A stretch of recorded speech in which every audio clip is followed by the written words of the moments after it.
اشتد بالعطش فحمل من نحو الفرات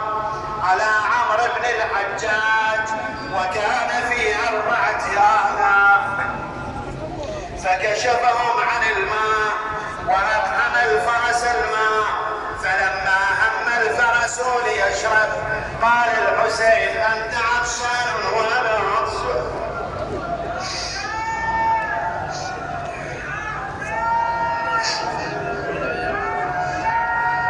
فرفع الفرس رأسه كأنه فهم الكلام ولما مد الحسين يده ليحمل الماء إلى عياله ناداه رجل قد هتكت حرمه فرمى الماء وقصد الخيمة ردو عياله من العطش يوما أو صاحب صاد ليل توديع دوما مثل سير بالقطع قاوان الحومة تطيح عليه وعددها وتعتر يا زينب صاحبه والود عني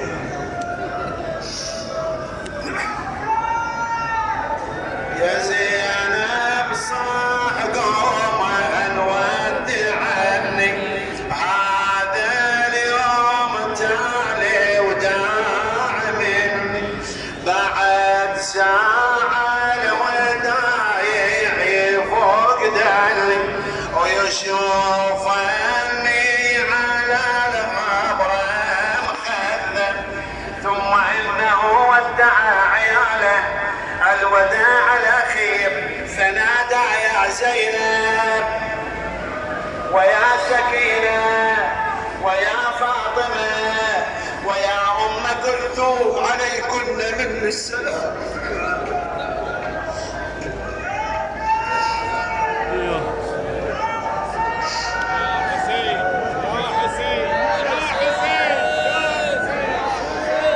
فعلت أصواتهن بالبكاء وأحطنا به من كل جانب मौला हुसैन अलैहिस्सलाम के हरम में मौला का मक्तल पढ़ा जा रहा है पहले शुहदा का पढ़ा गया मौला जब खैमे पर आए और बीबी को सलाम किया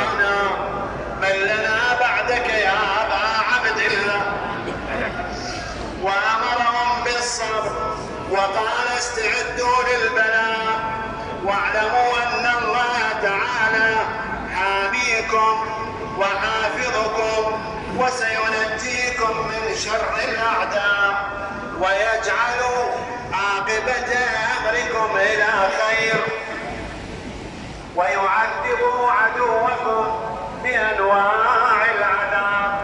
ويعوضكم عن هذه البلية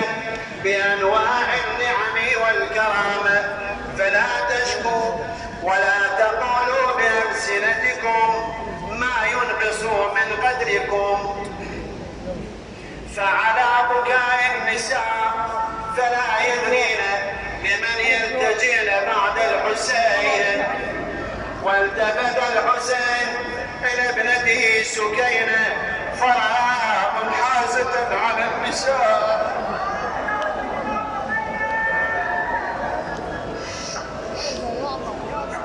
باكية نادبة فوقف عليها مصفرا ومسليا هذا الوداع عزيزتي والملتقى يوم القيامة عند حوض الكوثر فدع البكاء وللأسار تهيئي واستشعر الصبر الجميل وبادري وإذا رأيتيني على وجه الثرى دام الوريد مبضعا فتصفري تقول يا ابوي نروح كل احنا فدايا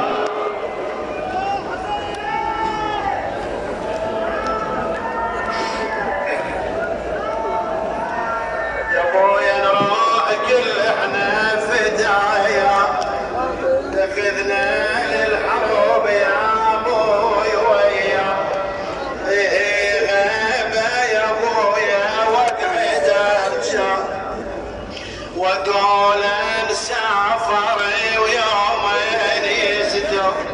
يا ابويا قول لا تخفي علي هذه راحتك يا بعد جاي يا ابويا الجان رايح خذني وياك عنك ما اقدر اصبر.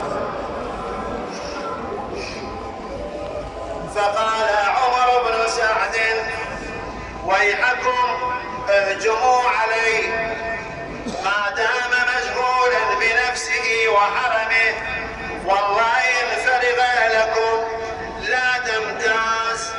ميمنتكم عن ميسرتكم. فحملوا عليه يرمونه بالسهام حتى تخالفت السهام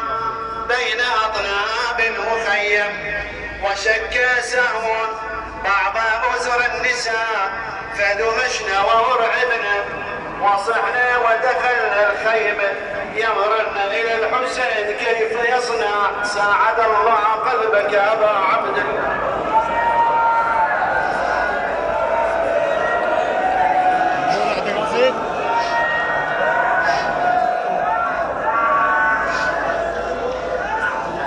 فحمل عليهم كالليث الغضبان فلا يلحق أحدا إلا بعده بسيفه فقتله والسهام تأخذه من كل ناحية وهو يتقيها بصدره ونحره. ورجع إلى مركزه يكثر من قول لا حول ولا قوة إلا بالله العلي العظيم. وطلب في هذا الحال ماء فقال الشيخ لا تذوقوا حتى ترد النار. وناداه رجل يا حسين ألا ترى الفرات كأنه بطون الحيات فلا تشرب منه حتى تموت عطشا. فقال الحسين اللهم أمته عطشا ورماه. ثم امر عمر بن سعد ان يتفقوا عليه 3 فرق فرقه بالنبال والسهام وفرقه بالسيوف والحمام وفرقه بالنار والحجاره فجعلوا ينشرونه بالسهام ويفعلونه بالرماح ويضربونه بالسيوف حتى ادخلوا في الجرائم. ورماه الفتوق الجعفي بسهم في جبهته. الله اكبر.